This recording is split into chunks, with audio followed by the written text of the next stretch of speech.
you've always had a experimentation mindset. I'm wondering, as you head into these playoffs, what areas do you feel like having experimented like you did earlier in your time, but also this season, how do you feel like that could have some areas where it could have a big impact in playoffs?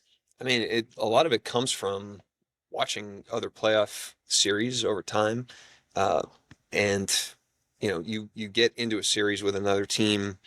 Um, both teams establish kind of a baseline, and then you have to adjust off of that. And the series can take you in a lot of different directions.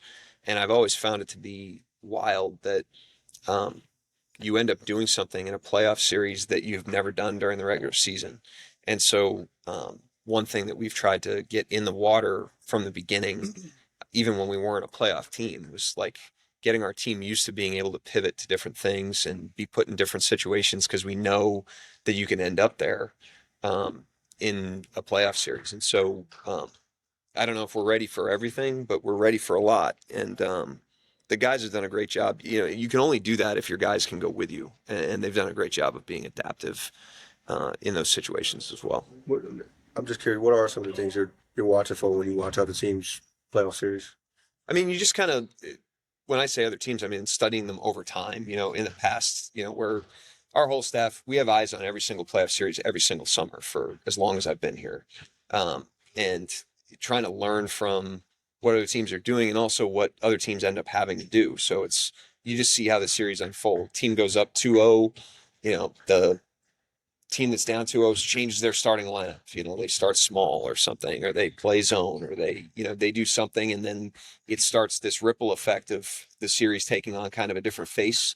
And the trick is, can you have the team prepared enough so that anything that comes up feels familiar and can be met with confidence and decisiveness and aggression.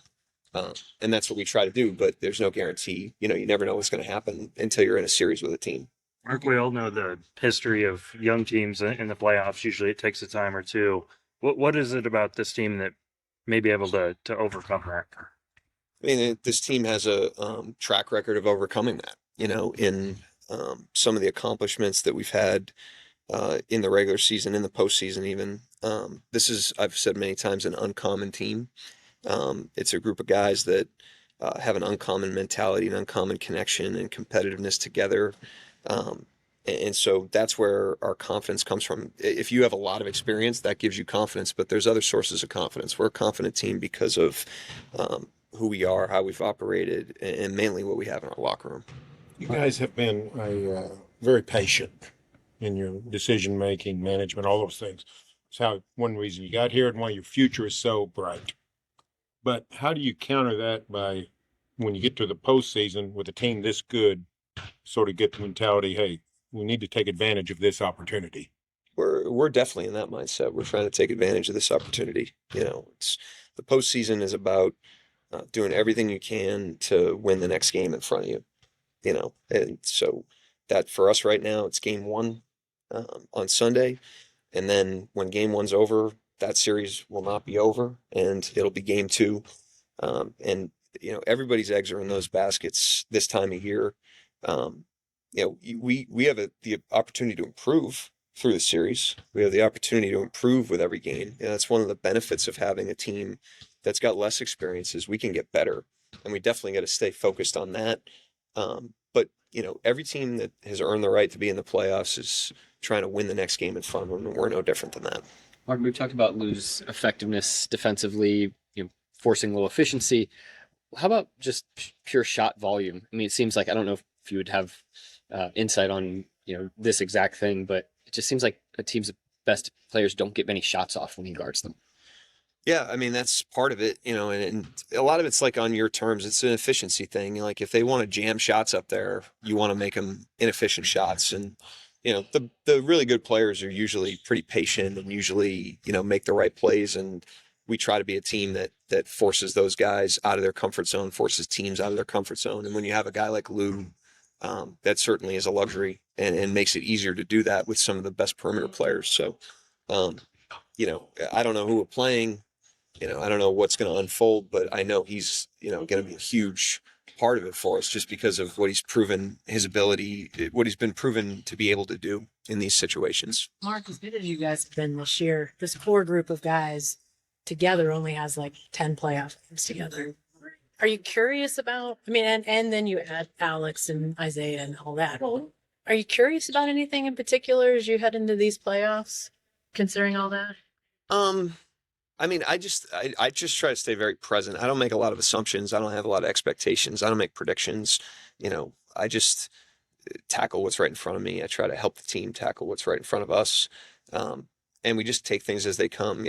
You can, what we found is when you go into the series or you go into the playoffs or whatever, you can make a bunch of predictions or be curious about a bunch of things. And then after game one, your list changes, and so what we've found is it's better to keep the main thing, get the team ready to play confidently and to play hard and to play together. And then after game one on Sunday, we'll have a blueprint that we, can take into game two, and then the series unfolds from there. Did you learn anything as a first-time head coach leading the team last year in the playoffs that, like, do you feel like you've changed anything or any approaches as you head into your second time around?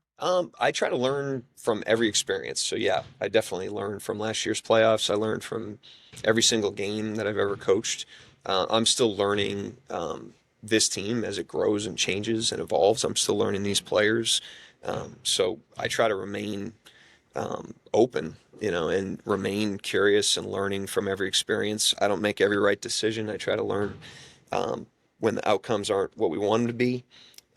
Our staff's the same way, and that's how you get better. And so that's what we're trying to do. One of the strengths of your team is your depth, but then there are those say when you get to the playoffs, the starters play more minutes. How do you handle that in terms of doing what you've done all season, or do you change?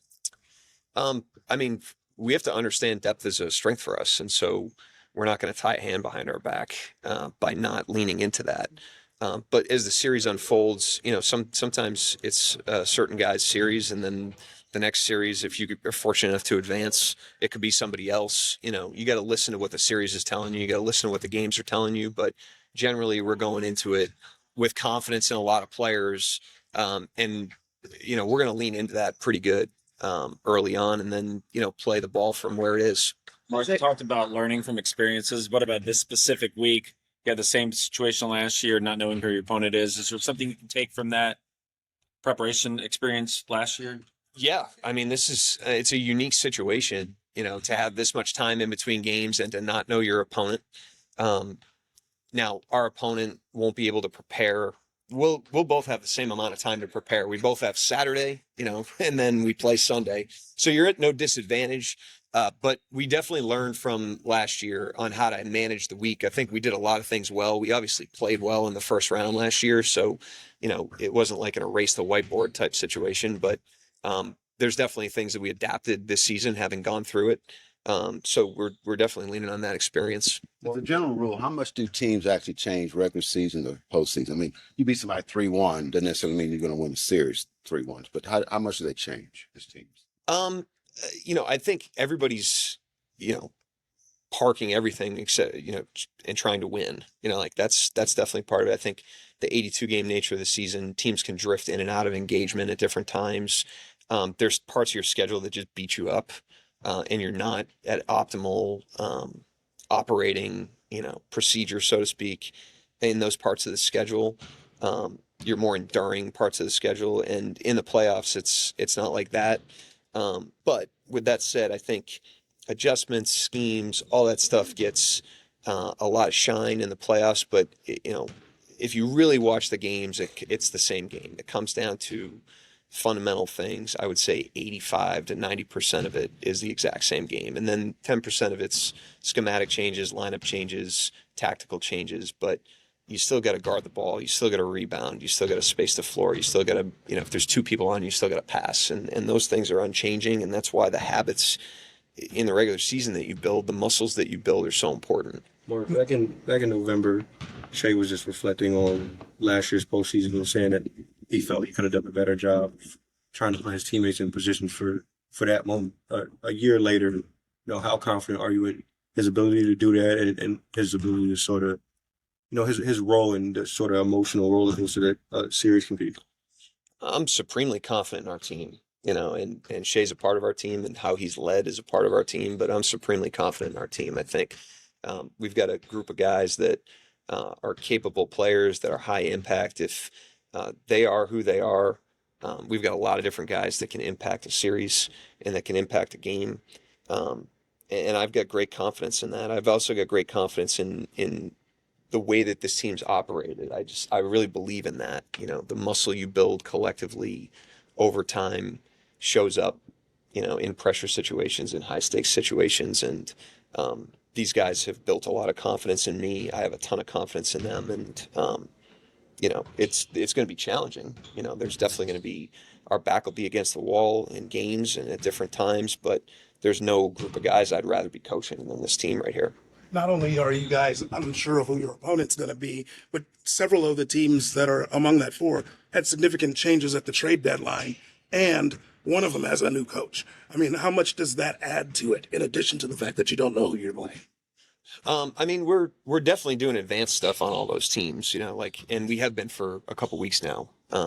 We were doing advanced stuff on the 6 or 7 teams that could have been in this situation. Once these 4 merge, we hone down there. After tomorrow, it'll be 2. We'll hone down again, and then it'll be 1, and we'll have a game plan that we'll roll out. And we've been, prepping for this for a long time. I think that the trick is, how do we make sure we're prepared and we really know as much as we can about the teams in an intimate way without overloading our team. It's not like we're out here in practice today doing 4 game plans. We're getting our guys ready to compete together, getting ready to close out, getting ready to, do the things like I mentioned that are fundamental, that are going to show up on Sunday no matter what. So that's the needle we have to thread, but, we'll be ready from a preparation standpoint for whoever we end up playing. Anybody else? Thank you, Coach. All right. Thanks. Give me some time.